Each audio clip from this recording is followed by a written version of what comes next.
I wrote one book about mom, that in Bengali. Though I have been living here for 51 years, I still can't forget my beloved mom. The accident or incident, how that happened and took place, that's something still affecting me and my heart. I'm still thinking my heart is black. Mom who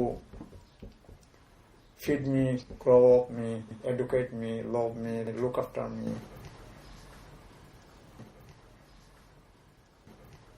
That's all. I didn't believe I'll leave her she left me like this, and I didn't contribute a penny. I just came to this country. That's it. So I thought, whatever knowledge I got, I'm not a very highly educated man, neither in English nor in Bengali, I told you already. Whatever knowledge I got, I thought I'd do something for the community, especially Bengali community. And if once they read the book, they know what mom means.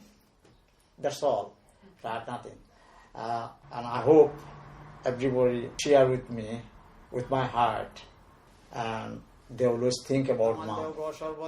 আমরা দামাল জুড়ি আছি সাইর কোনা সাইর মমের বাতি মাঝখানেতে আলমারি আলমারি খুলিয়া দেখো শাম বন্ধের ফিরিতি